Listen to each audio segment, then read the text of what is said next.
তোমরা যারা আমার একটা কথা মনে করো বাপ, ছেলেদেরকে তোমাদেরকে বলি বাবা, সারা দিন সারা রাত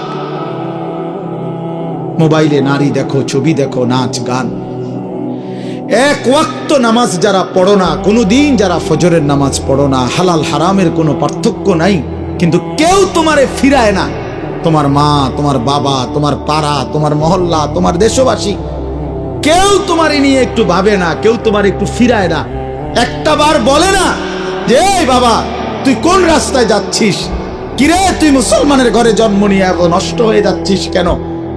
যাকে কেউ ফিরায় না, কেউ বলে না, কেন বাপ? একটা বার, একটা ছেলে শুধু তুমি আমার কথা ভাইবো যে কেউ তোমারে ডাকে না কেন? 365 দিনে খোদার একটা বছরে কোনোদিন ফজরের নামাজ পড়লা না, অথচ কেউ তোমার একটু বলেও না কিরে বাবা তুই মুসলমানের ঘরে জন্ম নিয়ে ফজরের নামাজ পড়স না কেন?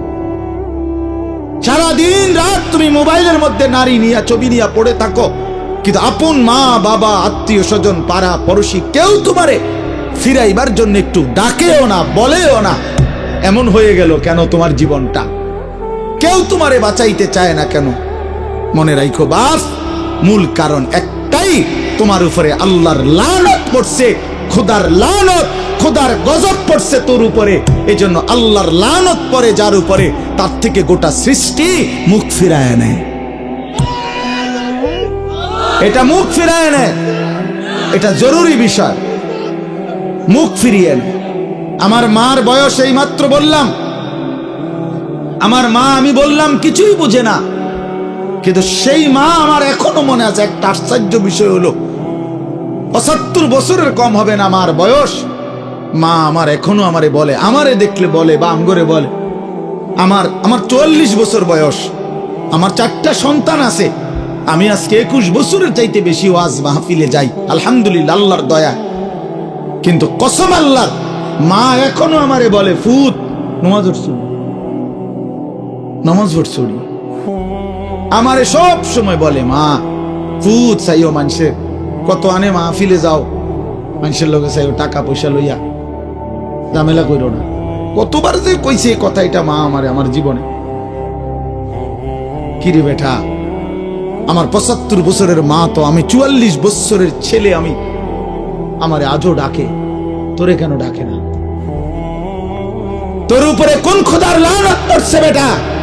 এই জন্য তো অব্যাহত ভাবে চোখের সামনে ছেলেটা চরিত্রহীন হয়ে যাচ্ছে, লম্পট হয়ে যাচ্ছে, এক ওয়াক্ত নামাজ পড়ে না, কেউ তারে ডাকে না।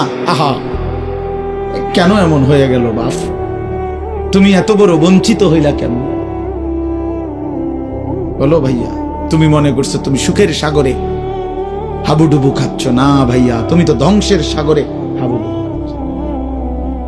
তুমি তো ভাবছো তুমি বড় মজায় আছো, তোমার মাথার উপরে কারো ছায়া নাই, আসলে তো তোমার উপরে খোদার লানত। এই জন্য কেউ তোমারে ফিরাইবার চাচ্ছে না। এই জন্য বিবেক থাকলে আমার এই কথা ভাইব, বিবেক থাকলে, বিবেক থাকলে ভাইব। আমি তো ধমক দিলাম, তোমারে কেউ ধমক দেয় না কেন? কেন ধমক দেয় না? তোমারে কেউ ফেরায় না কেন? হ্যাঁ, এই জন্য দোস্ত দয়া করে এটা ভাবা উচিত, আমরা ইনসাফের সাথে আমাদের এটা ভাবা উচিত। আমরা যদি এটা ভাবি, আমাদের জীবন সুন্দর হবে। এই কথাটাই আমি শুরু করছিলাম। আল কাইয়িসু মান দানা নাফসাহু, নবীজি বলছেন সে বুদ্ধিমান যে নিজের হিসাব করে, ওয়া আমিলা লিমা বাদাল মাউত, এবং মৃত্যু পরবর্তীর জন্য আমল করে। সেভাবে আমি কে, আমারে কে বানাইলো, আমি আসলাম কোত্থেকে, কেন বানাইলো, আত্ম উপলব্ধি, নিজের বিবেক, নিজের জাগা। আসলে আমি কে? আমি মানুষ না জানোয়ার? এতটুকু বুঝ, বুদ্ধি, আকল, দিমাগ যদি দোস্ত আমার না থাকে, আমি মানুষ হলাম কিভাবে, মুসলমান হলাম? মাসালুল লাযী ইয়াযকুরু রাব্বাহু ওয়াল্লাযী লা ইয়াযকুরু রাব্বাহু মাসালুল হাইয়্যি ওয়াল মাইয়্যিত। নবীজি বলছেন যে আল্লাহকে স্মরণ করে আর যে করে না, এই দুইজনের মধ্যে উদাহরণ হলো একজন জীবিত, একজন মৃত। নাফরমান মুর্দা, ইমানদার জীবিত। রাসূলুল্লাহ সাল্লাল্লাহু আলাইহি ওয়াসাল্লাম বলছেন ইন্নাল্লাযী লাইসা ফী জাওফিহি শাইউম মিনাল কুরআন কাল বাইতিল খারিব।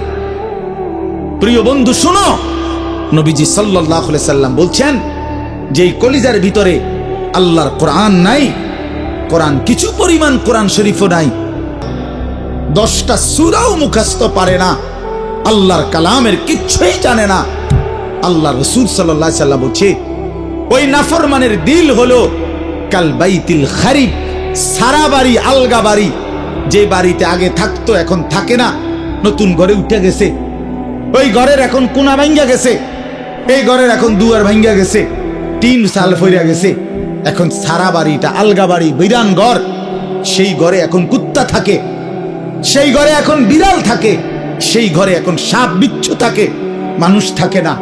খোদার কসম নবীজি বলছে যে কলিজার ভিতরে আল্লাহর কোরআন নাই, ওই কলিজার ভিতরে মানুষ থাকে না, কুত্তা থাকে, কুত্তা থাকে ওই কলিজার ভিতরে, সাপ থাকে, বিচ্ছু থাকে, ওটাতে বিড়াল থাকে, ইংলিজার ভিতরে মানুষ থাকে না। বুঝছো ভাইয়া? কাজে তোমাদের যাদের জবানে আল্লাহর কোরআন নাই, তোমাদের যাদের দিলে মাওলার কোরআন নাই, তো তোমার এই ভেতরটা জন্তু জানোয়ারের ঘর। আচ্ছা আরো শোনো মিয়া, কোরআন শরীফে সূরা আরাফের মধ্যে আছে কোরআনের আয়াত, ওয়াত্তাবা হাওয়াহু ফামাসালুহু কামাসালিল কালব। সরাসরি কোরআনের আয়াত, সরাসরি কোরআন শরীফের আয়াত। আল্লাহ তাআলা বলছেন যে মনের ইচ্ছা মতো চলে, মনের চাহিদার অনুসরণ করে, আমার মনে যা চায়, কেন নামাজ পড়ো না? তোমার মন চাইছে দেখে। আর কি কারণ? তোমার মন চাইছে তুমি পড়ো না কেন? সারাদিন নারী দেখো, ছবি দেখো, তোমার মন চাইছে, এই তো না, আর কি তো কিছু না।